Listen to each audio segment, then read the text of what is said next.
ഓം ജ്ഞാനതിമിരാന്ധസ്യ ജ്ഞാനാഞ്ജനശലാകയാ ചക്ഷുരുന്മിലിതം യേന തസ്മൈ ശ്രീഗുരവേ നമഃ. ശ്രീചൈതന്യമനോഭീഷ്ടം സ്ഥാപിതം യേന ഭൂതലേ സ്വയം രൂപ കദാ മഹ്യം ദദാതി സ്വപദാന്തികം. വന്ദേഹം ശ്രീഗുരോഃ ശ്രീയുതാപദകമലം ശ്രീഗുരൂൻ വൈഷ്ണവാംശ്ച ശ്രീരൂപം സാഗ്രജാതം സഹഗണരഘുനാഥാന്വിതം തം സജീവം സാദ്വൈതം സാവധൂതം പരിജനസഹിതം കൃഷ്ണചൈതന്യദേവം ശ്രീരാധാകൃഷ്ണപാദാൻ സഹഗണലളിതാ ശ്രീവിശാഖാന്വിതാംശ്ച. ഹേ കൃഷ്ണ കരുണാ സിന്ധോ ദീനബന്ധോ ജഗത്പതേ ഗോപേശ ഗോപികാകാന്ത രാധാകാന്ത നമോസ്തുതേ. തപ്തകാഞ്ചന ഗൗരാംഗീ രാധേ വൃന്ദാവനേശ്വരി വൃഷഭാനുസുതേ ദേവി പ്രണമാമി ഹരിപ്രിയേ. വാഞ്ചകൽപതരുഭ്യശ്ച കൃപാസിന്ധുഭ്യ ഏവ ച പതിതാനാം പാവനേഭ്യോ വൈഷ്ണവേഭ്യോ നമോ നമഃ. ജയ ശ്രീകൃഷ്ണ ചൈതന്യ പ്രഭു നിത്യാനന്ദ ശ്രീ അദ്വൈത ഗദാധര ശ്രീവാസാദി ഗൗര ഭക്തവൃന്ദ. ഹരേ കൃഷ്ണ കൃഷ്ണ കൃഷ്ണ ഹരേ ഹരേ, ഹരേ രാമ രാമ രാമ ഹരേ ഹരേ. ഹരേ കൃഷ്ണ. അപി ചേത് സുദുരാചാരോ ഭജത്തെ മാമനന്യഭാഗ് സാധുരേവ സമന്തവ്യഃ സമ്യക് വ്യവസിതോ ഹി സഹ. സദുരാചരഃ അപി, ഏറ്റവും വലിയ ദുരാചാരി പോലും മാം എന്നെ അനന്യഭാഗ് വ്യതിചലിക്കാതെ വേറൊന്നും ചിന്തിക്കാതെ ഭജത്തെ ചേത് ഭജിക്കുന്നുവെങ്കിൽ സഹ അവൻ സാധു ഏവ സാധു ആണെന്ന് തന്നെ, ശ്രേഷ്ഠൻ ആണെന്ന് തന്നെ മന്തവ്യ വിചാരിക്കേണ്ടതാണ്. ഹി എന്തെന്നാൽ സഹ അവൻ സമ്യക് വഴിപോലെ വ്യവസിതനാണ്, ദൃഢനിശ്ചയമുള്ളവനാണ്. ഒരാൾ അത്യന്തം ഹീനമായൊരു ദുഷ്കർമ്മം ചെയ്താൽ പോലും ഭക്തിപൂർവം ഭഗവത് സേവനത്തിൽ ഏർപ്പെടുന്ന പക്ഷം അയാളെ സാധുവെന്ന് കരുതണം. കാരണം തൻ്റെ ദൃഢവിശ്വാസത്തിൽ അദ്ദേഹം ശരിയായി വർത്തിക്കുന്നു. നോക്കിക്കോളൂ, ഒരു ഭക്തൻ ഏറ്റവും മോശമായിട്ടുള്ള ഹീനമായിട്ടുള്ള പ്രവൃത്തിയിൽ ഏർപ്പെട്ടാൽ പോലും ആ ഭക്തനെ വെറും ദുരാചാരിയായിട്ട് കാണരുത്. മറിച്ച് ആ ഭക്തനെ സാധുവായി തന്നെ, അല്ലെങ്കിൽ ഭക്തനായി തന്നെ, അല്ലെങ്കിൽ ശ്രേഷ്ഠനായി തന്നെ കാണണം. ഈ ശ്ലോകം വളരെ അധികം പ്രാധാന്യം അർഹിക്കുന്നു. ഈ ശ്ലോകവും അടുത്ത ശ്ലോകവും വളരെയധികം ബന്ധപ്പെട്ടിരിക്കുന്നു. നമുക്ക് ഭാവാർത്ഥത്തിലേക്ക് നോക്കാം. സുദുരാചരഃ എന്ന വാക്ക് അർത്ഥഗർഭമാണിവിടെ.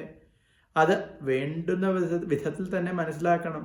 ബദ്ധനായ ജീവാത്മാവിൻ്റെ പ്രവർത്തനം രണ്ട് വിധത്തിലാണ്. ഒന്ന് ബദ്ധാവസ്ഥ സഹജം, മറ്റേത് മൗലികം.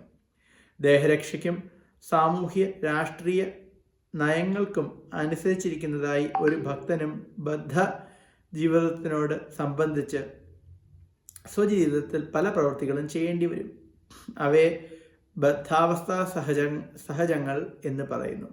ഇവയ്ക്ക് പുറമെ തൻ്റെ ആധ്യാത്മിക പ്രകൃതിയെപ്പറ്റി പൂർണ്ണബോധമുള്ള കൃഷ്ണാവബോധസ്ഥനായ അഥവാ ഭക്തിയുത സേവന നിരതനായ ഒരു ജീവന് ആധ്യാത്മികങ്ങളായ പ്രവൃത്തികളുമുണ്ട്. അവ തൻ്റെ സ്വരൂപാവസ്ഥയിൽ ചെയ്യുന്നവയാണ്. ആദ്യത്തിൽ നിന്ന് രണ്ട് പ്രവൃത്തികളാണ് മനസ്സിലാക്കുക. വളരെ സിമ്പിളാണ്. രണ്ട് പ്രവൃത്തികളാണ് നമുക്കുള്ളത്. ഒന്നെന്താണ്? നമ്മുടെ ലൗകികമായിട്ടുള്ള പ്രവൃത്തികൾ.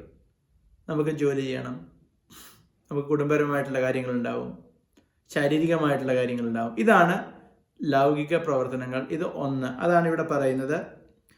എന്താണ്?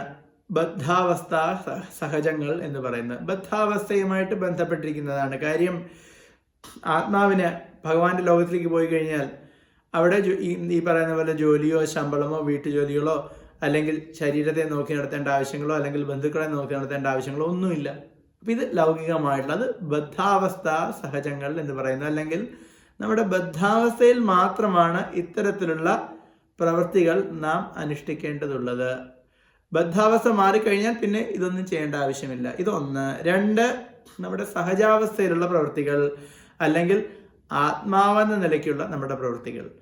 ഒന്ന് ബദ്ധസഹജങ്ങളായിട്ടുള്ള പ്രവർത്തനങ്ങൾ, ലൗകിക പ്രവർത്തനങ്ങൾ. രണ്ട്, ആധ്യാത്മിക പ്രവർത്തനങ്ങൾ അല്ലെങ്കിൽ നമ്മുടെ സഹജമായിട്ടുള്ള പ്രവർത്തനങ്ങൾ അല്ലെങ്കിൽ നമ്മുടെ ആത്മാവെന്ന നിലയ്ക്കുള്ള പ്രവർത്തനങ്ങൾ. അപ്പോൾ ഈ രണ്ട് പ്രവർത്തനങ്ങൾ നമുക്കുണ്ട്. ഇനി നമുക്ക് മനസ്സിലാക്കാം. ഭക്തിപൂർവ്വമുള്ള സേവനമാണ് ഇതിനെ എന്ന് പറയുന്നു. ഇതാണ് നമ്മുടെ സ്വരൂപാവസ്ഥയിലുള്ള പ്രവർത്തനങ്ങളാണ് ഭക്തിയോടുള്ള പ്രവർത്തനങ്ങൾ. ബദ്ധാവസ്ഥയിൽ ചിലപ്പോൾ ഈ സേവനകർമ്മവും ശരീര സംബന്ധിയും ബദ്ധാവസ്ഥ ജന്യവുമായ പ്രവൃത്തിയും സമാന്തര രേഖകൾ പോലെ ഒത്തു നീങ്ങാറുണ്ട്. നമ്മളിത് എപ്പോഴും പറയുന്നൊരു ഉദാഹരണമാണ്. ഒരു ട്രെയിനിന് 2 പാളങ്ങളാണുള്ളത്. ആ 2 പാളങ്ങളിൽ ട്രെയിൻ അതിവേഗത്തിൽ സഞ്ചരിക്കുവാൻ കഴിയും. ഇപ്പം നാട്ടിൽ വന്ദേ ഭാരത് ഉണ്ട്, വന്ദേ ഭാരത് എക്സ്പ്രസ്. അപ്പോൾ എന്താണ്, ഭയങ്കര സ്പീഡിലാണ് പോകുന്നത്. അപ്പോൾ ഈ ട്രെയിനിൽ ഇത്രയും സ്പീഡിൽ പോകണമെങ്കിൽ 2 പാളങ്ങളുണ്ടെങ്കിലേ ഇത്രയും സ്പീഡിൽ പോകാൻ പറ്റുള്ളൂ. അല്ലെങ്കിൽ വണ്ടി എവിടെയെങ്കിലും പോയി കിടക്കും. ഇതുപോലെ നമ്മുടെ ജീവിതത്തിലും 2 വശങ്ങളുണ്ട്, സമാന്തരമായിട്ടുള്ള 2 പാളങ്ങളുണ്ട്. ഒന്ന് ആധ്യാത്മിക ജീവിതം, ഒന്ന് ലൗകിക ജീവിതം. നമുക്കിതിലൊന്നും എടുത്ത് മാറ്റാൻ സാധിക്കില്ല. എന്തുകൊണ്ടാണ്? നമ്മുടെ ശരീരം നമുക്ക് മെയിൻറ്റെയിൻ ചെയ്തേ മതിയാവുള്ളൂ. അതുപോലെ തന്നെ നമ്മുടെ ആധ്യാത്മിക പ്രവർത്തനങ്ങളും ചെയ്തേ മതിയാവുകയുള്ളൂ. അതുകൊണ്ട് ഈ 2 സമാന്തരങ്ങളായിട്ടുള്ള പ്രവർത്തനങ്ങളാണ്. ഇത് ഒട്ടും സംശയം ഉണ്ടാവാത്ത ഒരു കാര്യമാണ്. കാര്യം പലർക്കും ഒരു സംശയം വരുന്നതാണ്, നമ്മുടെ ആധ്യാത്മിക ജീവിതം പുരോഗമിക്കുമ്പോൾ നമ്മൾ ലൗകിക പ്രവർത്തനങ്ങൾ പൂർണ്ണമായിട്ട് ഉപേക്ഷിക്കുമോ എന്ന്. ഇല്ല, അത് പൂർണ്ണമായിട്ട് ഉപേക്ഷിക്കാൻ കഴിയില്ല. കാര്യം എന്താണ്? ഭഗവത്ഗീതയിൽ ഭഗവാൻ പറയുന്നുണ്ട്, ശരീര യാത്ര എന്ന് പറയുന്നുണ്ട്. അതായത് ശരീരത്തിൻ്റെ പ്രവർത്തനങ്ങൾ ചെയ്യണമെങ്കിൽ നമ്മുടെ ശരീരത്തെ നമ്മൾ നോക്കി നടത്തിയേ മതിയാവുകയുള്ളൂ. അതുകൊണ്ട് ഇത് രണ്ടും സമാന്തരമായിട്ട് വേണം മുൻപിലേക്ക് പോകുവാനായിട്ട്. അപ്പോൾ ഇത് ഭഗവത്ഗീതയുടെ ഒരു വളരെ പ്രാധാന്യം അർഹിക്കുന്ന ഒരു വസ്തുതയാണ്. അതായത് നമ്മുടെ ആധ്യാത്മികവും ഭൗതികവുമായിട്ടുള്ള പ്രവർത്തനങ്ങൾ രണ്ടും ഒരേ സമയം തന്നെ മുൻപിലേക്ക് കൊണ്ടുപോകണം എന്നുള്ളത്. എന്നാലോ മറ്റു ചിലപ്പോഴൊക്കെ ഇവ ഒന്നിനൊന്ന് വിപരീതമായും വരാം. ഒരു ഭക്തൻ തൻ്റെ സമഗ്രാവസ്ഥയ്ക്ക് തകരാറ് വരുത്താവുന്നതൊന്നും ചെയ്യാതിരിക്കാൻ ആവുന്നത്ര ശ്രദ്ധിക്കുക പതിവാണ്. തൻ്റെ പ്രവൃത്തികളുടെ അന്യൂനത കൃഷ്ണാവബോധത്തിൻ്റെ ക്രമികമായ സാക്ഷാത്കാരത്തെ ആശ്രയിച്ചിരിക്കുമെന്ന് അയാൾക്കറിയാം. എന്നിരിക്കലും ചിലപ്പോൾ കൃഷ്ണാവബോധസ്ഥനായ ഒരു മനുഷ്യൻ സാമൂഹ്യമായോ രാഷ്ട്രീയമായോ ഹീനമായി ഗണിക്കപ്പെടുന്ന ഒരു പ്രവൃത്തി ചെയ്തെന്നു വരാം. ആ ക്ഷണികമായ പതനം അയാളെ അനർഹൻ ആക്കാൻ ഇടയില്ല, അനർഹൻ ആക്കി കളയുകയില്ല. ഒരു വ്യക്തി പതിനായാലും ഉള്ളൊഴിഞ്ഞ് ഭഗവത് സേവനത്തിൽ ഏർപ്പെടുന്ന പക്ഷം ഹൃദയസ്ഥനായ ഭഗവാൻ അയാളെ വിശുദ്ധീകരിച്ച് മാപ്പ് കൊടുക്കുമെന്ന് ഭാഗവതം പറയുന്നു. പൂർണ്ണമായി ഭഗവത് സേവനത്തിൽ ഏർപ്പെട്ടിരിക്കുന്ന ഒരു യോഗിയെപ്പോലും ബാധിച്ചേക്കാവുന്ന വിധം കരുത്തുറ്റതാണ് ഭൗതികതയുടെ മാലിന്യം. എന്നാൽ സന്ദർഭവശാൽ സംഭവിക്കുന്ന അത്തരം ഒരു വീഴ്ചയെയും ഉടനെ തന്നെ പരിഹരിക്കാൻ കഴിവുണ്ട് കൃഷ്ണാവബോധത്തിന്. ഭക്തിയുത സേവന പ്രക്രിയയ്ക്ക് ഒരിക്കലും പരാജയമില്ല. ആദർശമാർഗത്തിൽ നിന്ന് അങ്ങനെ നൈമിഷികമായൊരു പതനം വല്ലപ്പോഴും ഉണ്ടായതിന് ഒരു ഭക്തനെ ആരും നിന്ദിക്കരുത്. അടുത്ത പദ്യത്തിൽ പ്രസ്താവിക്കുന്നത് പോലെ കൃഷ്ണാവബോധത്തിൻ്റെ പാരമ്യത്തിൽ ക്രമേണ ഇത്തരം വീഴ്ചകൾ ഇല്ലാതാകും. നോക്കൂ, ചിലപ്പോൾ സാന്ദർഭികമായിട്ട് ഒരു ഭക്തന് പതനം ഉണ്ടായി എന്ന് വരാം. എന്നാൽ അത്തരത്തിലുള്ളൊരു പതനം ഉണ്ടായാലും ഭഗവാന്റെ കരുണയാൽ ഭഗവാൻ ആ ഭക്തനെ വീണ്ടും ഭക്തിയുടെ മാർഗത്തിൽ തന്നെ എത്തിച്ചേർക്കുന്നു. അതുകൊണ്ട് അത്തരത്തിലുള്ളൊരു ഭക്തനെ നിന്ദയോടുകൂടി ഒരിക്കലും കാണരുത്. നമ്മൾ എന്താണ് കാണേണ്ടത്? ആ ഭക്തൻ ഇപ്പോൾ ഭഗവത് സേവനത്തിൽ ഏർപ്പെട്ടിരിക്കുന്നുണ്ടോ? ആ ഭക്തൻ ഇപ്പോൾ ഭഗവാന്റെ നാമങ്ങൾ ജപിക്കുന്നുണ്ടോ? ഇതാണ് നാം കാണേണ്ടത്. ഇത് മാത്രമേ നമ്മൾ കാണാവൂ. അതല്ല ആ ഭക്തൻ പണ്ട് പതനം സംഭവിച്ചു എന്ന് ചിന്തിക്കുകയാണെങ്കിൽ അത് അപരാധമാണ്. ഇതാണ് പറയുന്നത്. എന്താണ്? അത് അപരാധമാണ്. ഇത് നാം മനസ്സിലാക്കണം. അതുകൊണ്ട് ഒരിക്കലും അപരാധ ദൃഷ്ടിയോടുകൂടി നാം ആരെയും കാണരുത്. ഒരു ഭക്തന് പതനമുണ്ടായാലും ഭഗവാന്റെ അനുഗ്രഹം കൊണ്ട് ആ ഭക്തന് തിരിച്ച് ഭക്തിമാർഗത്തിൽ വരുവാനും ദൃഢനിശ്ചയത്തോടുകൂടി തന്നെ മുമ്പിലേക്ക് ചലിക്കുവാനും സാധിക്കും. എന്തുകൊണ്ടാണ്? നാം ഈ ലോകത്തിൽ ജീവിക്കുമ്പോൾ തീർച്ചയായിട്ടും നാം ഭൗതികതയിൽ ഏർപ്പെട്ടിരിക്കുന്നു.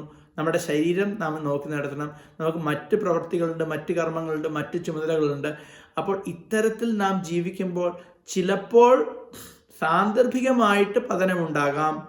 അത്തരത്തിലുള്ള പതനം ഉണ്ടാവുകയാണെങ്കിൽ ഭഗവാന്റെ അനുഗ്രഹം ഒന്നുകൊണ്ട് മാത്രം ആ ഭക്തൻ സ്വന്തം തെറ്റ് മനസ്സിലാക്കി വീണ്ടും ഭക്തിമാർഗത്തിൽ വന്ന് ദൃഢനിശ്ചയോടുകൂടി തന്നെ ഭഗവാനെ സേവിക്കുന്നു. അതുകൊണ്ട് അത്തരത്തിലൊരു ഭക്തനെ നാം വെറും പതിതനായിട്ട് കാണരുത്. ഇതാണ് ഇവിടെ ഭഗവാൻ തന്നെ പറയുന്നത്. ഇത് നമ്മുടെ ജീവിതത്തിൽ തന്നെ ഒരു വളരെ വളരെ വളരെ വളരെ പ്രധാനപ്പെട്ട ഒരു വസ്തുതയാണ്. കാര്യം നമ്മൾ അമ്പലത്തിൽ പോകുമ്പോഴോ അല്ലെങ്കിൽ മറ്റ് ഭക്തസംഘങ്ങളിലോ നമുക്ക് ചിലപ്പോൾ ചില ഭക്തരെ കാണാൻ കഴിയും. അവർ നാമം ജപിക്കുന്നുണ്ടാവും, അവർ ഭക്തരുടെ കൂടെ ഉണ്ടാവും. പക്ഷെ ചിലപ്പോൾ അവർ ചില ഹീനമായ പ്രവൃത്തികളിൽ ഏർപ്പെട്ടു എന്നിരിക്കും. തീർച്ചയായിട്ടും അങ്ങനെ സംഭവിച്ചു എന്ന് വരാം. പക്ഷെ അങ്ങനെ സംഭവിക്കുമ്പോൾ നാം തീർച്ചയായിട്ടും അവരുടെ സംഘം ചേരണം എന്ന് നമ്മൾ പറയുന്നില്ല. മനസ്സിലാക്കുക. ഇപ്പോൾ ഒരാൾ തെറ്റായ മാർഗത്തിലൂടെ സഞ്ചരിക്കുകയാണെന്നിരിക്കട്ടെ, ആ ഭക്തൻ്റെ അടുത്ത സംഘം നാം സ്വീകരിക്കേണ്ടതില്ല. എന്നാൽ അതേസമയം തന്നെ അത്തരത്തിലുള്ളൊരു ഭക്തനെ പോലും നാം നിന്ദിക്കരുത്. എന്തുകൊണ്ടെന്നാൽ ആ ഭക്തൻ കുറച്ചു സമയം കഴിയുമ്പോൾ ഭഗവാന്റെ അനുഗ്രഹത്താൽ വീണ്ടും അത്തരത്തിലുള്ള ഹീന പ്രവർത്തനങ്ങൾ ഉപേക്ഷിച്ച് ഭക്തിയുടെ മാർഗത്തിൽ ദൃഢമായി സഞ്ചരിച്ചു എന്ന് വരും. അതുകൊണ്ട് നാം ഒരിക്കലും അത്തരത്തിലുള്ളൊരു ഭക്തരെ അപരാധ ബുദ്ധിയോടുകൂടി കാണരുത്. അപ്പോൾ ഭക്തിയുടെ ഏറ്റവും ഒരു പ്രധാനം എന്ന് പറഞ്ഞു കഴിഞ്ഞാൽ, അല്ലെങ്കിൽ നാമജപത്തിലെ ഏറ്റവും ഒരു പ്രധാനം എന്ന് പറഞ്ഞു കഴിഞ്ഞാൽ, ഈ ഭക്തരെ നിന്ദിക്കുക എന്ന് പറയുന്നത് ഏറ്റവും മോശമാണ്. അതാണ് ഏറ്റവും വലിയൊരു അപരാധമാണ്. ഭക്തരെ നിന്ദിക്കുക എന്നുള്ളത് ഏറ്റവും വലിയ അപരാധമാണ്. ചൈതന്യ മഹാപ്രഭു പറയുന്നത് എന്താണ്? ഒരു മതം പിടിച്ച ആനയ്ക്ക് തുല്യമാണ് വൈഷ്ണവ നിന്ദ എന്നാണ് പറയുന്നത്. എന്താണ്? മതം പിടിച്ച ആനയ്ക്ക് തുല്യമാണ്. ആനയ്ക്ക് മതം പിടിച്ചു കഴിഞ്ഞാൽ പിന്നെ ആ ആന എന്താണ് ചെയ്യുന്നത് എന്നറിയില്ല, എന്തും ചെയ്യാം. ഇതുപോലെ തന്നെയാണ് വൈഷ്ണവ നിന്ദ. വൈഷ്ണവ നിന്ദ ചെയ്ത് കഴിഞ്ഞാൽ പിന്നെ എന്താണ് സംഭവിക്കുന്നത്? നമ്മുടെ നാമജപത്തിനുള്ള രുചി നമുക്ക് നഷ്ടപ്പെടും, ഭഗവത് സേവനത്തിനുള്ള രുചി നഷ്ടപ്പെടും. അതുകൊണ്ട് ഒരിക്കലും വൈഷ്ണവ നിന്ദ ചെയ്യരുത്. അപ്പോൾ ഇവിടെ ഭഗവാൻ പറയുന്നു, ഭക്തൻ ഇത്തരത്തിലുള്ള ഒരു ദുരാചാരിയായാൽ പോലും അത്തരത്തിലുള്ളൊരു ഭക്തനെ നിന്ദിക്കുവാൻ പാടില്ല. മറിച്ച് അത്തരത്തിലുള്ളൊരു ഭക്തനെ ഭക്തനായി, സാധുവായി, ശ്രേഷ്ഠനായി തന്നെ കാണണം. ഇത് ആർക്ക് വേണ്ടിയിട്ടാണ്? ഇത് നമുക്ക് വേണ്ടിയിട്ടാണ്. ഇല്ലെങ്കിൽ നാം വൈഷ്ണവ അപരാധം ചെയ്യും. അതുകൊണ്ട് ഈ അപരാധം എന്നുള്ള വാക്കിന് തന്നെ മറ്റൊരു അർത്ഥമുണ്ട്. അപ എന്ന് പറഞ്ഞു കഴിഞ്ഞാൽ നേരെ തിരിച്ച് പോവുക, അതാണ് അപ. നേർവഴിക്ക് പോവില്ല, അതിൻ്റെ നേരെ വിപരീതമായിട്ട് പോവുക, ഇതാണ് അപ എന്നുള്ളതുകൊണ്ട് ഉദ്ദേശിക്കുന്നത്. അവിടെ രാധ, അപരാധം എന്നുള്ളതിന് രാധ എന്നുള്ളൊരു വാക്കുകൊണ്ട് ചിലർ നിർവചിക്കാറുണ്ട്. അതായത് അപരാധം എന്ന് പറഞ്ഞു കഴിഞ്ഞാൽ രാധാറാണിയുടെ മാർഗത്തിൽ നിന്ന് നേരെ വിപരീതമായിട്ട് പോകുന്നതിന്, അതായത് രാധാറാണിയുടെ കരുണ ലഭിക്കില്ല നാം അപരാധം ചെയ്യുകയാണെങ്കിൽ.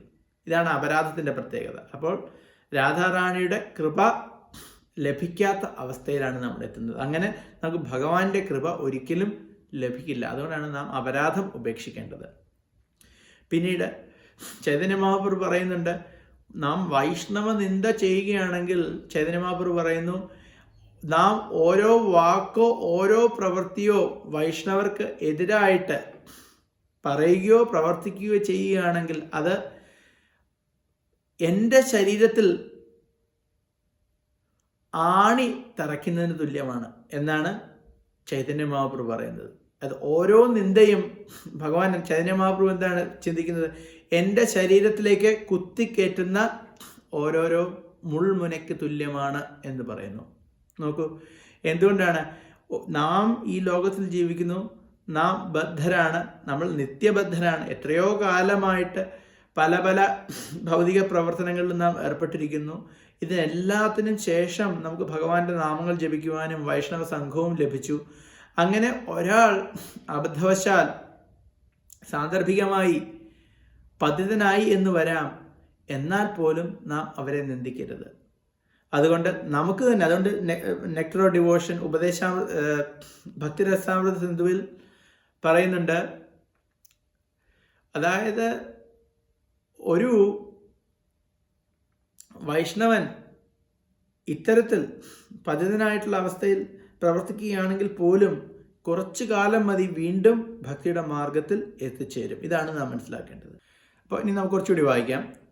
അതുകൊണ്ട് കൃഷ്ണാവബോധസ്ഥനായി സ്ഥിരനിശ്ചയത്തോടെ ഹരേ കൃഷ്ണ കൃഷ്ണ കൃഷ്ണ ഹരേ ഹരേ ഹരേ രാമ രാമ രാമ ഹരേ ഹരേ എന്ന മന്ത്രാച്ചാരണം അനുഷ്ഠിച്ച് പോരുന്ന ഒരാളെ സന്ദർഭവശാൽ ഒരിക്കൽ അടിതെറ്റിപ്പോയാലും ആധ്യാത്മികമായ ഉത്കൃഷ്ടമായ നിലയിൽ സ്ഥിതി ചെയ്യുന്നുവെന്ന് തന്നെ കരുതണം.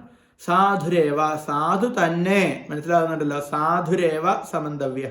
സാധുരേവ എന്ന് പറഞ്ഞാൽ സാധു തന്നെ എന്ന പദത്തിലാണ് ഇവിടെ ഊന്നൽ. യാദൃശ്ചികമായൊരു മാർഗഭ്രംശം പറ്റിപ്പോയെന്നവനെ ഭക്തൻ അപഹസിക്കപ്പെട്ടുകൂടാ എന്ന് ഭക്തന്മാർ അല്ലാത്തവർക്ക് ഒരു താക്കീത് നൽകലാണ് ഈ പദം ചെയ്യുന്നത്. നോക്കൂ, പറയാണ്, ഭക്തന്മാർക്കല്ലാത്തവർക്ക് ഒരു താക്കീത് നൽകുകയാണ് ചെയ്യുന്നത് സാധുരേവ എന്നതുകൊണ്ട്. അതായത് ഭക്തന്മാരല്ല, അഭക്തന്മാർ ചിന്തിക്കും, ഓ ഭക്തൻ എന്തോ ചെയ്യുന്നുണ്ട്, ആ ഭക്തനെ നമുക്ക് കുറ്റപ്പെടുത്താം, പരിഹസിക്കാം, അപഹസിക്കാം. പക്ഷെ പറയാണ്, അല്ല, അവരെയും മന്തവ്യ, അവരെയും ഭക്തനായി തന്നെ കാണണം. മന്തവ്യ എന്ന വാക്ക് കൂടുതൽ ശ്രദ്ധേയമാണ്. ഈ നിയമം അനുസരിക്കാതെ യാദൃശ്ചിക പതനത്തിൽ ഒരാൾ ഭക്തനെ നിന്ദിക്കുന്നുവെങ്കിൽ അയാൾ സർവേശ്വരൻ്റെ ആജ്ഞകളെ അനാദരിക്കുന്നു എന്നർത്ഥം. ഭക്തൻ്റെ മുഖ്യലക്ഷണം ഒന്നു മാത്രം, ഇടവിടാതെ അചഞ്ചലമായി ഭഗവത് സേവനത്തിൽ മാത്രം ഏർപ്പെട്ടുകൊണ്ടിരിക്കൽ. നരസിംഹപുരാണം പ്രസ്താവിക്കുന്നു, ഭഗവതീ ച ഹരാവനന്യചേത ഭൃശമലിനോപി വിരാജതേ മനുഷ്യ നഹി ശശ കലുഷ ഛഭി കദാചിത് തിമിര പരാഭവതാമുചൈതി ചന്ദ്രഃ. ഭക്തിപൂർവം സദാ ഭഗവത് സേവനത്തിൽ ഏർപ്പെട്ടിരിക്കുന്ന ഒരാൾ ചില ഹീനകൃത്യങ്ങൾ ചെയ്താൽ പോലും അവയെ ചന്ദ്രനിൽ കാണാവുന്ന കളങ്കം പോലെ മാത്രമേ കരുതേണ്ടതുള്ളൂ. അവ ചന്ദ്രപ്രകാശത്തിൻ്റെ പ്രസന്നത്തിന് തടസ്സമാകാറില്ലല്ലോ. അങ്ങനെ തന്നെ സാധു ജനോചിതമായ മാർഗത്തിൽ നിന്ന് തെല്ലൊന്ന് കാൽ തെറ്റിപ്പോയെന്ന് വെച്ച് ഭക്തൻ നിന്ദാർഹൻ അല്ല. മറിച്ച് ഭഗവത് സേവനത്തിൽ നിരതനായ ഒരാൾക്ക് ഏത് ഹീനകൃത്യവും ചെയ്യാമെന്ന് ആരും തെറ്റിദ്ധരിക്കുകയും അരുത്. ഭൗതിക ബന്ധനങ്ങളുടെ താങ്ങാനാവാത്ത സമ്മർദ്ദങ്ങളാൽ സംഭവിക്കാവുന്ന യാദൃച്ഛികമായ ഒരു മാർഗഭ്രംശത്തെയാണ് ഈ ശ്ലോകം സൂചിപ്പിക്കുന്നത്. ഭക്തിഭരിതമായ ഭഗവത് സേവനത്തിന് ഒരു വിധത്തിൽ മായാശക്തിയോടുള്ള സമര പ്രഖ്യാപനമത്രേ. ഈ സമരത്തിന് ആവശ്യമായ കരുത്തില്ലാത്തത്തോളം കാലം അങ്ങനെ ചില യാദൃച്ഛികമായ വീഴ്ചകൾ സംഭവിക്കാം. വേണ്ടുന്ന കരുത്താർജിച്ച് കഴിഞ്ഞാലാകട്ടെ മുമ്പ് പ്രഖ്യാപിച്ചതുപോലെ പതന സാധ്യതകൾ ഇല്ലതാനും. ഈ ശ്ലോകത്തെ മുൻനിർത്തിക്കൊണ്ട് ആരും ഹീനകൃത്യങ്ങൾ തുടരുകയോ എന്നിട്ട് താൻ ഭക്തനാണെന്ന് അഭിമാനിക്കുകയോ ചെയ്തുകൂടാ. ഭഗവത് സേവനം കൊണ്ട് സ്വഭാവോത്കർഷം വളർത്തിയെടുക്കാൻ സാധിക്കാത്ത ഒരാൾ ഉന്നത ഭക്തനല്ല എന്ന് മനസ്സിലാക്കാം. അപ്പോൾ ഇവിടെ രണ്ട് കാര്യങ്ങളാണ്. ഒന്ന്, സാന്ദർഭികമായി ഒരാൾക്ക് പതനം സംഭവിച്ചു എന്ന് വരാം, ഒരു ഭക്തന് പതനം സംഭവിച്ചു എന്ന് വരാം. 2, ഒരാൾ സ്വന്തം ഇഷ്ടപ്രകാരം അനാവശ്യമായ ഹീനമായ കർമ്മങ്ങളിൽ ഏർപ്പെട്ടു എന്നും വരാം. ഇതിന് രണ്ടും രണ്ടാണ്. അല്ലാതെ നാം ആലോചിച്ച് ഹീനമായൊരു കർമ്മങ്ങളിൽ ഏർപ്പെടുകയാണെങ്കിൽ അത് സാധുരേവ സമന്തവ്യമല്ല. അതാണ് മനസ്സിലാക്കേണ്ടത്. ഒരാൾ ചിന്തിച്ച് ഹീനകർമ്മങ്ങളിൽ ഏർപ്പെടുകയാണെങ്കിൽ അത് സാധുരേവ സമന്തവ്യമായിട്ട് കണക്കാക്കുന്നില്ല. മറിച്ച് അറിയാതെ പതനം സംഭവിക്കുകയാണെങ്കിൽ അത് മാത്രമേ ഈ ശ്ലോകം കൊണ്ട് ഉദ്ദേശിക്കുന്നുള്ളൂ. ഈ ശ്ലോകത്തിൽ ഭഗവാൻ പറയുന്നുണ്ട്, ഞാനൊരു ഹീനകർമ്മം ചെയ്താലും എന്നെയും ഭക്തനായിട്ട് കാണും, അതുകൊണ്ട് എനിക്ക് എന്ത് ഹീനകർമ്മവും ചെയ്യാം എന്ന് ചിന്തിക്കുന്നത് ഒരിക്കലും സ്വീകരിക്കാൻ കഴിയുന്നതല്ല.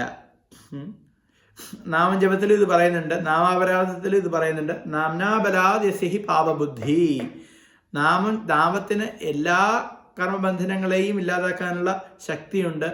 എന്നാൽ നാമത്തിന്റെ ബലത്തിൽ എന്താണ്? പാപബുദ്ധി, പാപം ചെയ്യാനുള്ള ബുദ്ധി. അതാണെങ്കിൽ അത് ചെയ്യുകയാണെങ്കിൽ ആ നാമജപം കൊണ്ട് യാതൊരു പ്രയോജനവും ലഭിക്കില്ല. നാമം ജപിച്ചുകൊണ്ട് നമ്മൾ ചിന്തിക്കുകയാണ്, ഞാൻ പാപകർമ്മങ്ങളിൽ ഏർപ്പെടുന്നുണ്ട്, പക്ഷെ ഞാൻ നാമം ജപിക്കുന്നുണ്ടല്ലോ, അതുകൊണ്ട് പാപകർമ്മങ്ങളിൽ ഏർപ്പെട്ടാൽ യാതൊരു കുഴപ്പമില്ല. കാര്യം നാമം ജപിക്കുന്നതുകൊണ്ട് അതെല്ലാം കത്തിച്ചാമ്പലായിക്കൊള്ളും, എല്ലാ പാപഫലങ്ങളും ചാമ്പലായിക്കൊള്ളും എന്ന് ചിന്തിക്കുകയാണെങ്കിൽ ആ നാമം ഒരിക്കലും ഫലവത്താവില്ല. അതുപോലെ തന്നെ ഇവിടെ ഒരു ഭക്തൻ സ്വതന്ത്രേച്ഛയാൽ ചിന്തിച്ചുകൊണ്ട് സ്വന്തം ഇഷ്ടപ്രകാരം ഹീനകർമ്മങ്ങളിൽ ഏർപ്പെട്ടു എന്നിരിക്കട്ടെ, അവരെ സാധുരേവ സമന്തവ്യ എന്നത് കൊണ്ട് ഉദ്ദേശിക്കുന്നില്ല. മറിച്ച് അബദ്ധത്താൽ പതനം സംഭവിക്കുകയാണെങ്കിൽ അത്തരത്തിലുള്ളൊരു ഭക്തനെ സാധുവായി തന്നെ നാം കണക്കാക്കണം. കാര്യം അടുത്ത ശ്ലോകത്തിൽ ഭഗവാൻ ഇതിന് ഉത്തരം നൽകുകയാണ്. എന്തുകൊണ്ടാണ് അത്തരത്തിലുള്ളൊരു വ്യക്തിയെ സാധുവായിട്ട് കാണുന്നത്? ക്ഷിപ്രം ഭവതി ധർമാത്മാ ശാന്തിം നിഗച്ഛതി കൗന്ദേയ പ്രതിജാനീഹി നമേ ഭക്തഃ പ്രണശ്യതി സഹ അവൻ ക്ഷിപ്രം അതിവേഗത്തിൽ ധർമാത്മാ ഭവതി, അതിവേഗത്തിൽ ധർമാത്മാവായി മാറുന്നു. നോക്കൂ, അപ്പോൾ അബദ്ധവശാലാണ് പതനം സംഭവിച്ചതെങ്കിൽ ആ ഭക്തൻ വീണ്ടും ഭക്തിയുടെ മാർഗത്തിലേക്ക് പെട്ടെന്ന് തന്നെ തിരിച്ചു വരുന്നു. എന്നാലോചിക്കൂ, ക്ഷിപ്രം ഭവതി ധർമാത്മാ ശാന്തിം നിഗച്ഛതി. ശാശ്വതമായ ശാന്തിയെ നിഗച്ഛതി, പ്രാപിക്കുന്നു. അതുകൊണ്ട് ഹേ കൗന്ദേയ പ്രഖ്യാപിക്കുന്നതാണ് പറയുന്നത്. ഹേ കൗന്ദേയ മേ ഭക്തഃ ന പ്രണശ്യതി. അല്ലയോ കൗന്ദേയ, എൻ്റെ ഭക്തർ ഒരിക്കലും നശിക്കുന്നില്ല, അവർ നാശത്തിന് വിധേയരാകുന്നില്ല. ഇതി എന്ന് പ്രതിജാനീഹി, നീ വിളംബരം ചെയ്യുക. അപ്പോൾ ഭഗവാൻ തന്നെ പറയുകയാണ് അർജുനനോട്, നീ ഇങ്ങനെ വിളംബരം ചെയ്യൂ, എൻ്റെ ഭക്തൻ ഒരിക്കലും നാശത്തിന് വിധേയനാകുന്നില്ല. എന്തുകൊണ്ടാണ്? ക്ഷിപ്രം ഭവതി ധർമാത്മാ. ഇത്തരത്തിലൊരു പതനം അബദ്ധവശാലാണ് സംഭവിച്ചതെങ്കിൽ പെട്ടെന്ന് തന്നെ ഭക്തിയുടെ മാർഗത്തിലേക്ക് തിരിച്ചു വരും. അതുകൊണ്ട് ഒരിക്കലും നാശത്തിന് വിധേയനാകുന്നില്ല. അവൻ വേഗത്തിൽ ധാർമ്മികനായി തീർന്ന് ശാശ്വതമായ ശാന്തി നേടുന്നു. എൻ്റെ ഭക്തന് ഒരിക്കലും നാശം സംഭവിക്കുന്നില്ല എന്ന് കുന്തിപുത്ര ഉറപ്പിച്ച് പ്രഖ്യാപിക്കൂ. നോക്കൂ, ഭഗവാൻ തന്നെ പറയുകയാണ് അർജുനോട്, നീ തന്നെ പ്രഖ്യാപിക്കൂ, എൻ്റെ ഭക്തൻ ഒരിക്കലും നാശം ഉണ്ടാവില്ല. ഭാവാർത്ഥം, ചിലരെങ്കിലും ഈ പ്രസ്താവന തെറ്റിദ്ധരിക്കാൻ ഇടയുണ്ട്. 7-ാം അധ്യായത്തിൽ ഭഗവാൻ പറയുന്നു, ദുഷ്കർമ്മങ്ങളിൽ ഏർപ്പെട്ട ഒരാൾക്ക് ഭക്തനാകാൻ കഴിയില്ലെന്ന്. ഭക്തിയില്ലാത്തവരിൽ നല്ല ഗുണങ്ങളൊന്നും കാണുകയില്ല. അപ്പോൾ ഹീനകൃത്യങ്ങൾ കരുതിക്കൂട്ടിയോ അല്ലാതെയോ ചെയ്യുന്ന ഒരാൾ എങ്ങനെ ഒരു ശുദ്ധഭക്തനാവും? ഈ ചോദ്യത്തിന് ന്യായമുണ്ട്. 7-ാം അധ്യായത്തിൽ പറഞ്ഞിട്ടുള്ള വിധത്തിൽ ദുഷ്കർമ്മികൾ ഭഗവത് സേവനത്തിൽ ഒരിക്കലും മുതിരുകയില്ല. അവർക്ക് നല്ല ഗുണങ്ങളൊന്നുമില്ലെന്ന് ശ്രീമദ് ഭാഗവതവും പറയുന്നു. സാധാരണമായി 9 വിധം സേവന കർമ്മങ്ങളിൽ ഏർപ്പെട്ടുകൊണ്ടിരിക്കുന്ന ഭക്തന്റെ ഹൃദയത്തിലെ ഭൗതിക കൽമഷങ്ങൾ ക്രമേണ നീങ്ങിപ്പോകുന്നുണ്ട്. ഭക്തൻ സ്വഹൃദയത്തിൽ ഭഗവാനെ പ്രതിഷ്ഠിക്കുമ്പോൾ അതിലെ പാപമാലിന്യങ്ങളെല്ലാം സ്വാഭാവികമായി തേഞ്ഞുമാഞ്ഞു പോവും. നിരന്തരമായ ഭഗവത് ധ്യാനം ആ ഭക്തനെ പരിശുദ്ധനാക്കുന്നു. ഉത്കൃഷ്ട നിലയിൽ നിന്ന് പതനം സംഭവിച്ചു പോയാൽ വീണ്ടും വിശുദ്ധി നേടുന്നതിന് ചില പ്രായശ്ചിത്ത ക്രിയകൾ വേദങ്ങളിൽ വിധിച്ചിട്ടുണ്ട്. അത്തരം അനുഷ്ഠാനങ്ങൾ ഇക്കാര്യത്തിൽ ആവശ്യമില്ല. നിരന്തരമായ ഭഗവത് സ്മരണം കൊണ്ട് ഭക്തന്റെ ഹൃദയത്തിൽ ശുദ്ധീകരണ പ്രക്രിയ നടന്ന് പോരുകയാണല്ലോ. അതുകൊണ്ട് ഹരേ കൃഷ്ണ കൃഷ്ണ കൃഷ്ണ ഹരേ ഹരേ, ഹരേ രാമ രാമ രാമ ഹരേ ഹരേ എന്ന മന്ത്രോച്ചാരണം നിലയ്ക്കാതെ തുടർന്ന് ചെയ്താൽ മാത്രം മതിയാകും. യാദൃശ്ചികങ്ങളായ വീഴ്ചകളിൽ നിന്ന് ഒരു ഭക്തനെ രക്ഷിക്കും. അങ്ങനെ ഭൗതിക മാലിന്യങ്ങൾ അയാളെ ഒരിക്കലും ബാധിക്കാതാവുകയും ചെയ്യും. നോക്കൂ, ഇതാണ് ഭക്തിരസാമൃതത്തിൽ പറയുന്നുണ്ട്. ഭക്തിയുടെ പ്രത്യേകത എന്ന് പറഞ്ഞു കഴിഞ്ഞാൽ കർമ്മകാണ്ഡം ചെയ്യുന്നവർ, മറ്റ് വിധികൾ ചെയ്യുന്നവർ, അവർക്ക് പതനം സംഭവിച്ചു കഴിഞ്ഞാൽ അവർക്ക് പ്രായശ്ചിത്തം ചെയ്തേ മതിയാവുകയുള്ളൂ. എന്നാൽ ഒരു ഭക്തനെ സംബന്ധിച്ചിടത്തോളം പ്രായശ്ചിത്തം ചെയ്യേണ്ട ആവശ്യമേ ഇല്ല. എന്ത് ഹീനകൃത്യം ചെയ്താലും പതനം സംഭവിച്ചാലും ഒരു ഭക്തന് വൈദികമായിട്ടുള്ള യാതൊരു വിധത്തിലുള്ള പ്രായശ്ചിത്തങ്ങളും ചെയ്യേണ്ട ആവശ്യമില്ല. എന്താണ് ചെയ്യേണ്ടത്? പതനം സംഭവിച്ചു കഴിഞ്ഞാൽ വീണ്ടും പാതയിലേക്ക് വരിക. പാതയിലേക്ക് വരിക എന്ന് പറഞ്ഞു കഴിഞ്ഞാൽ എന്താണ്? നേർമാർഗത്തിലേക്ക് വരിക. നേർമാർഗം എന്ന് പറഞ്ഞു കഴിഞ്ഞാൽ എന്താണ്? ഭഗവാന്റെ നാമങ്ങൾ ജപിക്കുക, ഹരേ കൃഷ്ണ മഹാമന്ത്രം ജപിക്കുക, ഭഗവാന് നൈവേദ്യം അർപ്പിക്കുക, ഇങ്ങനെ ഭക്തിയുത സേവനത്തിൽ ഏർപ്പെടുക. ഇത് മാത്രം ചെയ്താൽ മതി. മറ്റൊരു പ്രായശ്ചിത്തത്തിൻ്റെയും ആവശ്യമില്ല. ഇതാണ് ഭക്തിയുടെ പ്രത്യേകത. പതനം സംബന്ധിച്ചു കഴിഞ്ഞാൽ വീണ്ടും എന്താണ് ചെയ്യേണ്ടത്? ഒന്നും ചിന്തിക്കേണ്ട. വീണ്ടും നാമം ജപിക്കുക, വീണ്ടും പ്രസാദം കഴിക്കുക, ഭക്തസംഘത്തിലൂടെ മുൻപിലേക്ക് നീങ്ങുക. വേറെ ഒന്നും ചെയ്യേണ്ട. ഇതാണ് പറയുന്നത്. വ്യക്തമായല്ലോ? അപ്പോൾ കഴിഞ്ഞ ചോദ്യത്തിൻ്റെ ഉത്തരം ഈ ചോദ്യത്തിലുണ്ട്. കഴിഞ്ഞ ചോദ്യത്തിൽ പറയുന്നുണ്ട് സാധുരേവ സമന്തവ്യ. ആ ഹീനമായ കർമ്മങ്ങളിൽ ഏർപ്പെട്ടിരിക്കുന്ന ഭക്തനെ സാധുവായി കാണണം. എന്തുകൊണ്ടാണ്? അത് ആ പതനം അബദ്ധവശാലായതിനാൽ എന്താണ് സംഭവിക്കുന്നത്? ക്ഷിപ്രം ഭവതി ധർമാത്മാ. ക്ഷിപ്രം, പെട്ടെന്ന് തന്നെ ധർമാത്മാവായിട്ട് മാറും. പിന്നെ ഈ ശ്ലോകത്തിൽ വേറൊരു പ്രത്യേകതയുണ്ട്. ഭഗവാൻ സ്വന്തം പ്രതിജ്ഞ നിർവഹിച്ചില്ല എന്ന് വരാം, പാലിച്ചില്ല എന്ന് വരാം. ശരിയാണല്ലോ? ഭഗവാൻ മഹാഭാരതത്തിൽ ഒരിക്കലും യുദ്ധത്തിൽ ആയുധമെടുക്കില്ല എന്ന് പ്രതിജ്ഞ ചെയ്തു. എന്നാൽ ഭഗവാൻ ഒരർത്ഥത്തിൽ ആയുധം കയ്യിലേന്തി. ഒരു രഥത്തിൻ്റെ ചക്രം ഭഗവാൻ കയ്യിലേന്തി ഭീഷ്മരെ ആക്രമിക്കാനായിട്ട് മുതിർന്നു.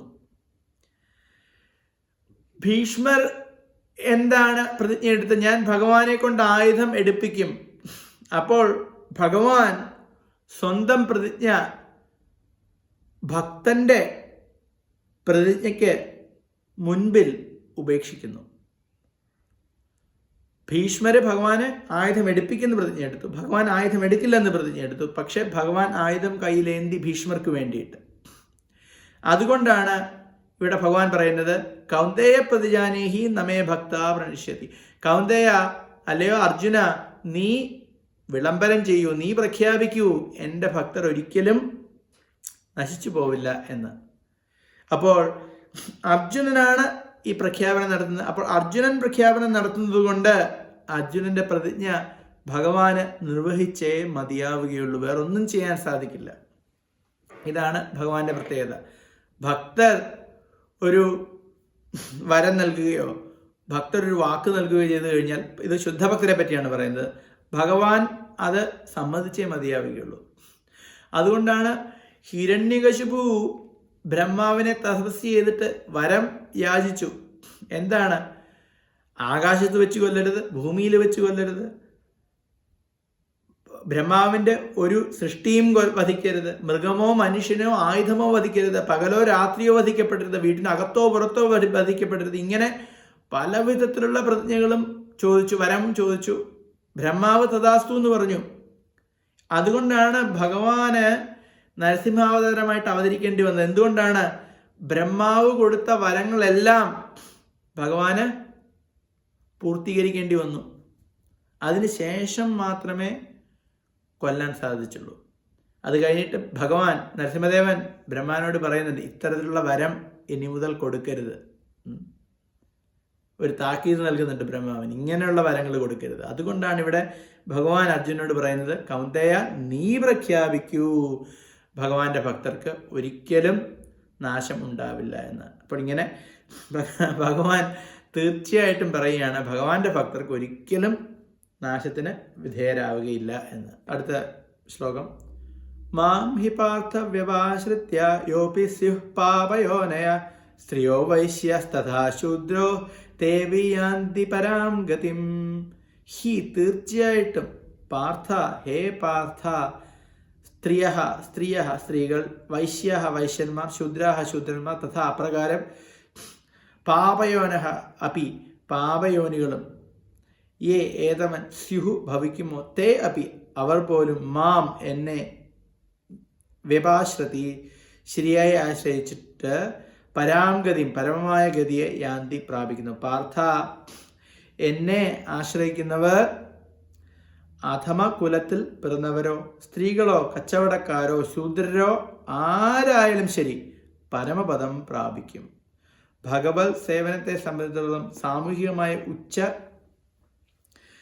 നീചസ്ഥിതി ബാധകമല്ലെന്ന് കൃഷ്ണൻ വ്യക്തമാക്കുന്നു.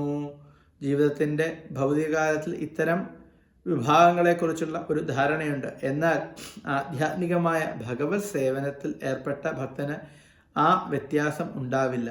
എല്ലാവരും പരമപദ പ്രാപ്തിക്ക് അർഹരാണ്. ശുദ്ധ ഭക്തനുമായുള്ള സമ്പർക്കം ശപജന്മാരായ ചണ്ടാലന്മാരെ പോലും വിശുദ്ധീകരിക്കുമെന്നാണ് ഭാഗവത പ്രവചനം. മനുഷ്യർക്കിടയിൽ അധമോത്തമ ഭേദം ഇല്ലാതാക്കാൻ മാത്രം കരുത്തുറ്റതുമാണ് ഭഗവത് സേവനത്തിൻ്റെയും ഒരു പരമഭക്തനിൽ നിന്ന് ഉള്ള മാർഗനിർദ്ദേശത്തിൻ്റെയും പ്രഭാവം. ആർക്കും അത് സ്വീകരിക്കാം. ശുദ്ധഭക്തനെ ആശ്രയിക്കുന്ന ഒരു പാമരൻ പോലും അദ്ദേഹത്തിൻ്റെ സമുചിത നിർദ്ദേശങ്ങൾക്ക് വഴങ്ങി വിശുദ്ധനായി തീരും. പ്രകൃതിയുടെ 3 ഗുണങ്ങളെ മുൻനിർത്തിക്കൊണ്ടാണ് ജനങ്ങളെ വിഭജിച്ചിട്ടുള്ളത്. സത്വഗുണം ഏറിയാൽ ബ്രാഹ്മണനും, രജോഗുണം കൂടിയുള്ളവർ ക്ഷത്രിയർ അഥവാ ഭരണകർത്താക്കളായും, രജസ്തമോ ഗുണങ്ങൾ ഇടകലർന്നവരെ വൈശ്യർ അഥവാ വ്യാപാരികളായും, തമോ ഗുണക്കാരെ ശൂദ്രരായും കരുതിപ്പോരുന്നു. ഈ 4 കൂട്ടരേക്കാൾ താഴ്ന്ന നിലയുള്ളവരത്തെ ചണ്ടാലന്മാർ, അവരെ പാപയോനികൾ, പാപികളുടെ കുലത്തിൽ ജനിച്ചവർ എന്ന് വിളിക്കുന്നു. സാധാരണയായി ഈ ചണ്ടാളന്മാരുമായുള്ള സമ്പർക്കം ഉയർന്ന വർഗങ്ങളിൽപ്പെട്ടവർക്ക് നിഷിദ്ധമാണ്. എങ്കിലും ഭഗവാന്റെ ഒരു ശുദ്ധഭക്തന് എത്രയും താഴ്ന്ന കുലത്തിൽ പിറന്നവരെയും ജീവിത കഷ്ടത്തിലേക്ക് എത്തിക്കാൻ കഴിയും. ഈ മഹത്തായ ഭഗവത് സേവനത്തിൻ്റെ പ്രഭാവം ഇതാണ്. ഇത്ര മഹത്താണ് ഭഗവത് സേവനത്തിൻ്റെ പ്രഭാവം. കൃഷ്ണനെ ശരണം പ്രാപിക്കുന്നത് കൊണ്ട് അത് സാധ്യമാവുകയുള്ളൂ. പൂർണ്ണമായ ശരണാഗതി എന്ന വ്യപാശ്രിത്യ എന്ന പദം കുറിക്കുന്നു. ഈ നിലയിൽ ഭക്തന്മാർ ജ്ഞാനികളെക്കാൾ ഉത്കൃഷ്ടരാകുന്നു, യോഗികളെയും അതിശയിക്കുന്നു. നോക്കോളൂ. അപ്പോൾ ഭക്തിക്ക് ബ്രാഹ്മണർ, ക്ഷത്രിയർ, വൈശ്യൻ, ശൂദ്രൻ, പുരുഷൻ, സ്ത്രീ അങ്ങനെ യാതൊരു വിധത്തിലുള്ള വ്യത്യാസങ്ങളുമില്ല. ആർക്കും പരമഗതി ലഭിക്കും. ഇതാണ് ഭക്തിയുടെ പ്രഭാവം. അതേസമയം തന്നെ മറ്റ് മാർഗങ്ങൾ എന്ന് പറയുന്നത് അതുപോലെയല്ല. ഇതാണ് നമ്മൾ മനസ്സിലാക്കേണ്ടത്. ഇത് ഭക്തിയോഗത്തിനാണ് ഈ ശക്തിയുള്ളത്. എന്നാൽ മറ്റ് യോഗങ്ങൾക്ക് ഇത്തരത്തിലുള്ള ശക്തിയില്ല. നോക്കിക്കോളൂ, ജ്ഞാനയോഗത്തിലായാലും അതല്ല, ജ്ഞാനയോഗത്തിലായാലും, ധ്യാനയോഗം എന്ന് പറയുന്നത് അഷ്ടാംഗയോഗമാണ്. അഷ്ടാംഗയോഗമായാലും അല്ലെങ്കിൽ ജ്ഞാനയോഗമായാലും ഇതിനൊന്നും ഒരാളെ ഏറ്റവും ഉയർന്ന അവസ്ഥയിലേക്ക് എത്തിക്കുവാനുള്ള കഴിവില്ല. നോക്കിക്കോളൂ. ഇതൊരു വലിയൊരു കാര്യമാണ്. കാര്യം പലപ്പോഴും നമ്മൾ ചിന്തിക്കും ജ്ഞാനയോഗം വളരെ കേമമാണ്, അതല്ലെങ്കിൽ അതാണ് ഏറ്റവും ഉത്കൃഷ്ടം എന്നൊക്കെ. പക്ഷേ ജ്ഞാനയോഗം ചെയ്യണമെങ്കിൽ അല്ലെങ്കിൽ അഷ്ടാംഗയോഗം ചെയ്യണമെങ്കിൽ എന്താണ് വേണ്ടത്? അതിന് യോഗ്യത വേണം. അതുകൊണ്ട് ശങ്കരാചാര്യർ തന്നെ പറയുന്നുണ്ട്. ജ്ഞാനയോഗത്തിൻ്റെ ഏറ്റവും വലിയൊരു ആളാണ്, മാർഗദർശിയാണ് ശങ്കരാചാര്യ. ശങ്കരാചാര്യ പറയുന്നുണ്ട്, വിവേക ചൂടാമണിയിൽ പറയുന്നുണ്ട്, എന്താണ്? നരജന്മം ദുർലഭമാണ്, നരജന്മം ദുർലഭമാണ്. അത്തരത്തിലുള്ള നരജന്മം ലഭിച്ചാൽ പോലും അതിലും ദുർലഭമാണ് എന്ത് ലഭിക്കാനാണ്? ഒരു പുരുഷ ശരീരം ലഭിക്കാനായിട്ട്. ഒന്ന് മനസ്സിലായിക്കോളൂ. നരജന്മം ലഭിച്ചാൽ പോലും എന്താണ്? പുരുഷജന്മം ലഭിക്കാൻ അതിലും കൂടുതൽ ബുദ്ധിമുട്ടാണ്. അങ്ങനെ പുരുഷജന്മം ലഭിച്ചാലോ അതും മാത്രം മതിയാവില്ല. പിന്നീട് എന്ത് ജന്മമാണ് വേണ്ടത്? ബ്രാഹ്മണ ജന്മം ലഭിക്കണം. നോക്കൂ, ഇതാണ് ശങ്കരാചാര്യ പറയുന്നത്. അപ്പോൾ ശങ്കരാചാര്യ പറയുന്നത്, ആദ്യം മനുഷ്യജന്മം, രണ്ടാമത് പുരുഷജന്മം, മൂന്നാമത് ബ്രാഹ്മണ ജന്മം, എങ്കിൽ നമുക്ക് മുക്തിയുടെ മാർഗത്തിലേക്ക് സഞ്ചരിക്കാം. ഇതാണ് ശങ്കരാചാര്യരുടെ അഭിപ്രായം. പക്ഷെ ഭക്തി അങ്ങനെയല്ല. എന്തുകൊണ്ടാണ്? ഭക്തിയിൽ അതിൻ്റെ ഒന്നും ആവശ്യമില്ല. ഇത് ഭക്തിയുടെ ശക്തിയാണ്. അതാണ് ഇവിടെ പറയുന്നത്. അതുകൊണ്ട് ആർക്കും പരമഗതിയിലേക്ക് എത്താൻ സാധിക്കും. അതിന് പ്രത്യേക യോഗ്യതകളൊന്നും ആവശ്യമില്ല. അതുകൊണ്ട് ഭക്തരിൽ ഇപ്പോൾ ഭാഗവതം നോക്കുകയാണെങ്കിൽ ഏറ്റവും പ്രധാനമായിട്ടുള്ള ഒരു പ്രാർത്ഥന തുടക്കത്തിൽ തന്നെ കുന്തിസ്തുതിയാണ്. ആദ്യത്തെ സ്തുതി എന്ന് പറയുന്നത്, പ്രധാനപ്പെട്ട സ്തുതി എന്ന് പറയുന്നത് ഭാഗവതത്തിലെ ആദ്യത്തെ സ്കന്ധത്തിൽ എന്താണ്? കുന്തിസ്തുതിയാണ്, കുന്തിമാറാണിയുടെ സ്തുതിയാണ്. അപ്പോൾ അവിടെ പുരുഷനാണോ സ്ത്രീയാണോ എന്നുള്ളൊരു വ്യത്യാസമില്ല. മറ്റ് യോഗങ്ങളിൽ അത്തരത്തിലുള്ള വ്യത്യാസമുണ്ട്. എന്തുകൊണ്ടാണ്? ആ യോഗങ്ങൾക്ക് ഭക്തിയെ പോലുള്ള ശക്തിയില്ല. അതുകൊണ്ട് ജ്ഞാനയോഗം വൈദിക കാലങ്ങളിൽ പുരുഷന്മാർക്ക് മാത്രം. എന്തുകൊണ്ടാണ്? സന്യാസത്തിന് ശേഷം മാത്രമേ ജ്ഞാനയോഗം ശരിക്കും തുടങ്ങുന്നുള്ളൂ. അതുപോലെ തന്നെ അഷ്ടാംഗയോഗവും. എന്നാൽ ഭക്തി എല്ലാവരെയും പരമപദത്തിൽ എത്തിക്കുന്നു. ഇതാണ് ഭക്തിയുടെ ശക്തി.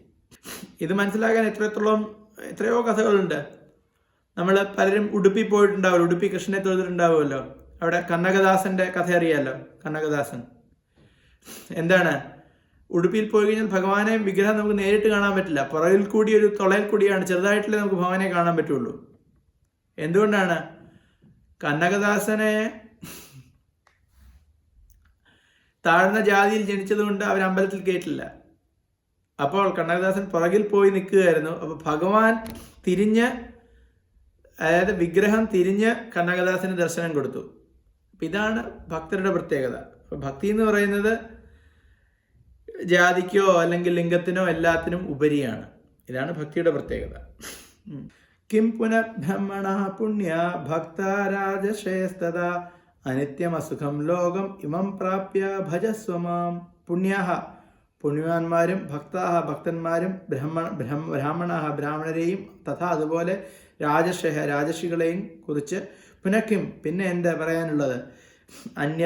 അനിത്യം അനിത്യവും അസുഖം അസുഖവും ഇമം ലോകം ഈ ലോകത്തെ പ്രാപിച്ച് മാം എന്നെ ഭജസ്വ പ്രേമപൂർവ്വം ഭജിക്കുക.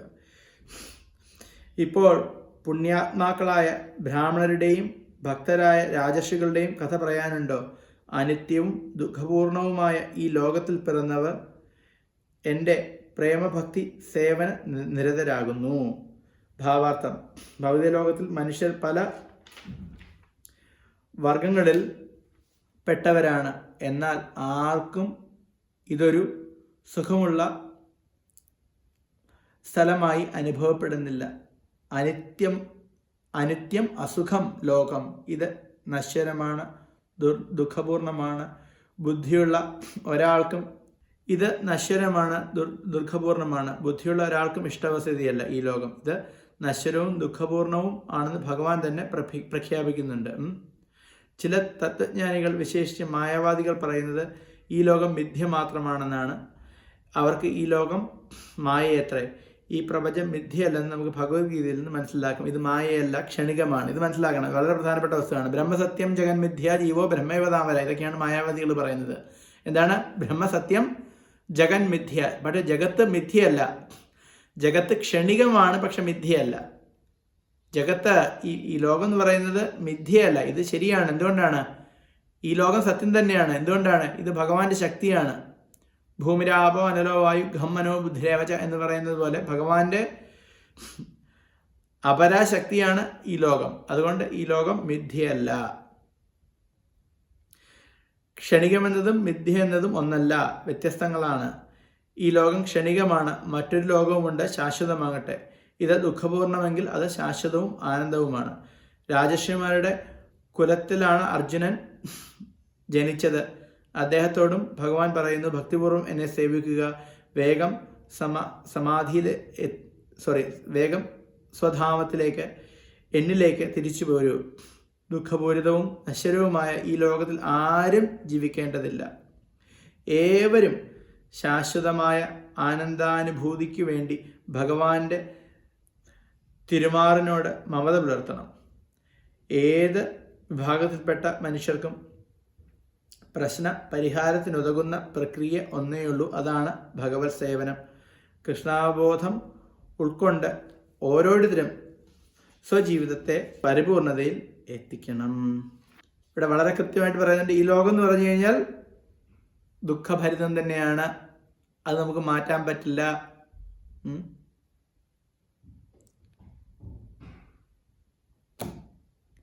അതുകൊണ്ട് ഭഗവാന്റെ ലോകത്തിൽ പോവുക എന്നുള്ളത് മാത്രമാണ് ഒരേ ഒരു ഉപായം, വേറെ ഒരു മാർഗവും ഇല്ല.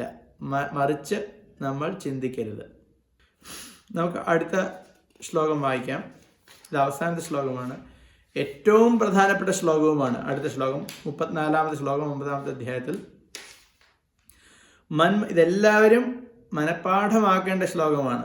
മന്മനാ ഭവദ്ഭക്തോ മദ്യാജീ മാം നമസ്കുരു മാമൈ വൈശ്യസി യുക്തൈസ്ത്വം ആത്മാനം മത്പരായണഃ.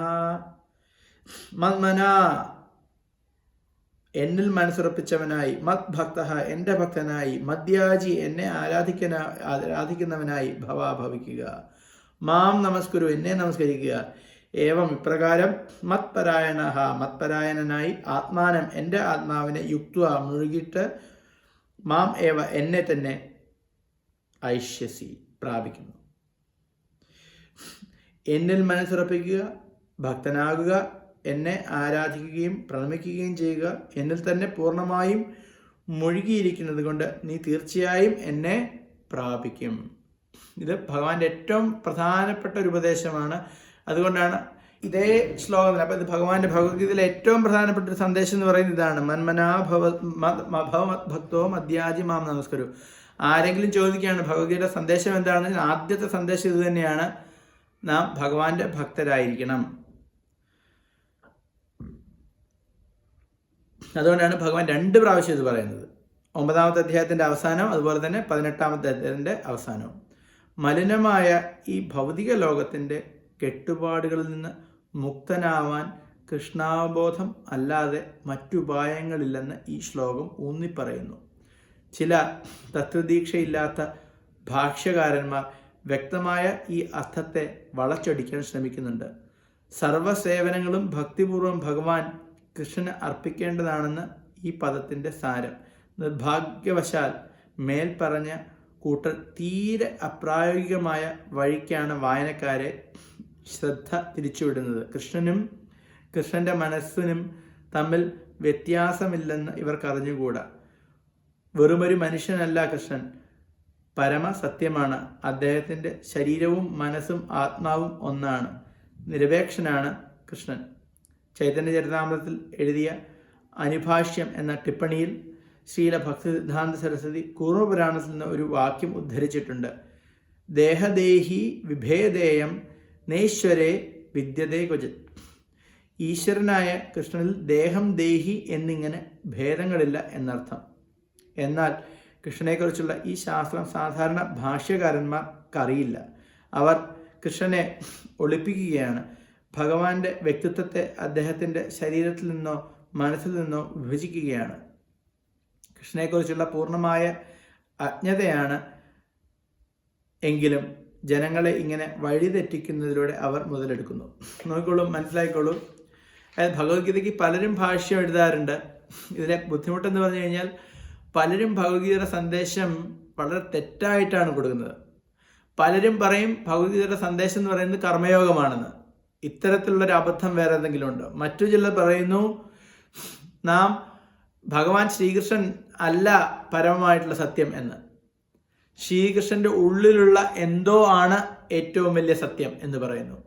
ഇങ്ങനെ ഭഗവത്ഗീതയുടെ അർത്ഥം മനസ്സിലാക്കാൻ കഴിയാതെ പലരും വായനക്കാരെ തെറ്റായ ദിശയിലേക്ക് നടത്തിക്കൊണ്ടുപോകുന്നു. ഇതാണ് ഏറ്റവും വലിയ കഷ്ടം. അപ്പം അതുകൊണ്ട് ഈ ശ്ലോകം 2 പ്രാവശ്യം ഭഗവാൻ തന്നെ പറയുന്നുണ്ട്. മന്മനാ ഭവ മത് ഭക്തോ, മന്മന എന്നെപ്പറ്റി ചിന്തിക്കൂ, ഭവ മത് ഭക്തോ എൻ്റെ ഭക്തനാകൂ. ഇങ്ങനെ പറഞ്ഞതിന് ശേഷവും ആളുകൾ തെറ്റിദ്ധരിക്കുന്നു എന്താണ് ഭഗവത്ഗീതയുടെ സന്ദേശം എന്ന്. ആസുരഭാവികളായ ചിലരുണ്ട്. അവരും കൃഷ്ണനെപ്പറ്റി ചിന്തിക്കുന്നു.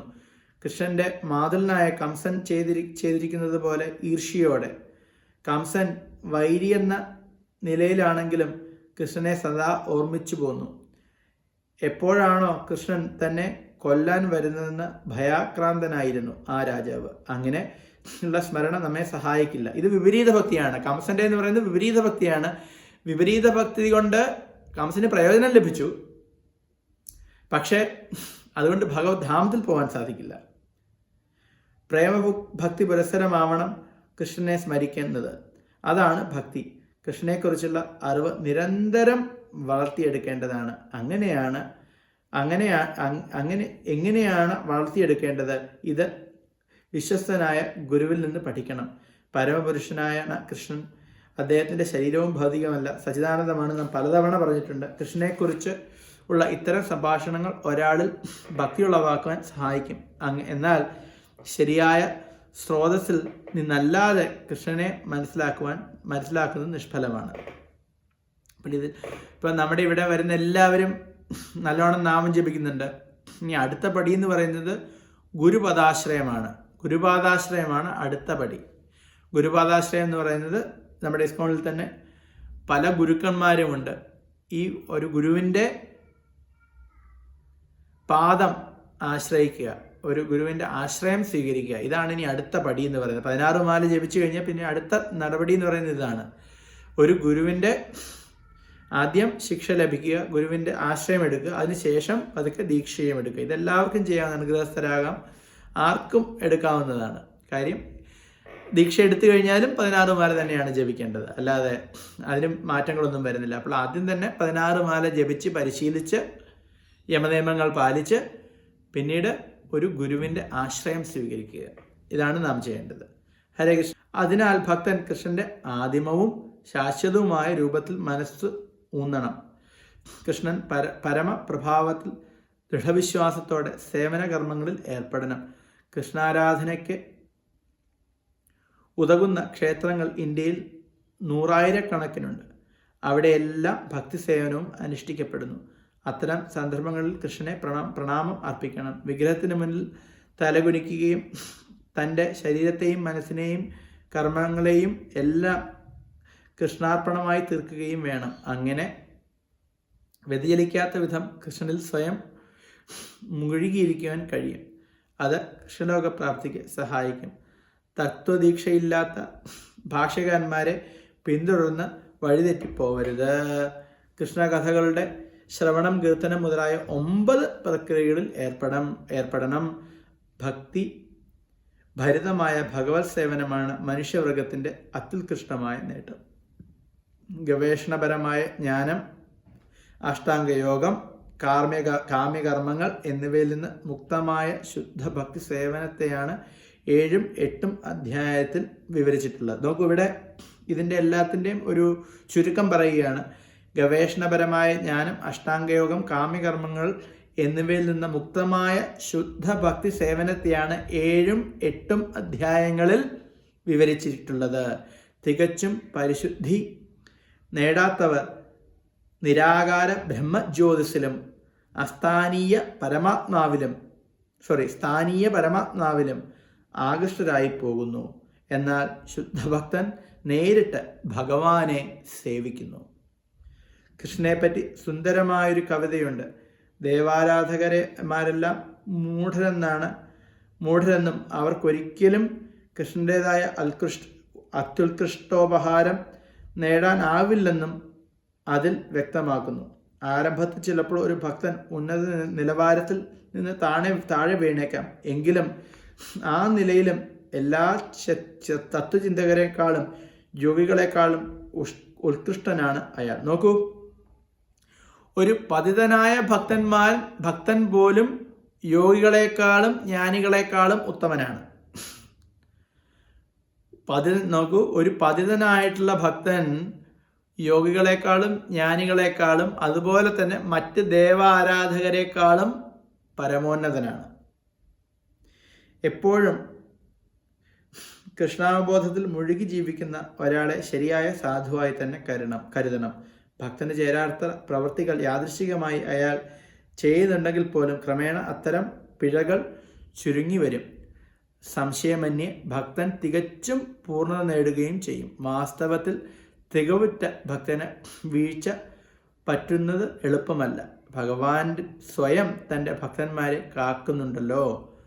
ബുദ്ധിമാന്മാരായ മനുഷ്യൻ നേരെ കൃഷ്ണാവബോധ പ്രക്രിയയിൽ ഏർപ്പെടുകയാണ് വേണ്ടത്. അങ്ങനെ ചെയ്താൽ ഈ ഭൗതിക ലോകത്തിൽ നിന്ന് അയാൾക്ക് സന്തുഷ്ടരായി ജീവിക്കാം. അവസാനം കൃഷ്ണന്റെ ഉത്കൃഷ്ടോപഹാരം നേടുകയും ആവാം.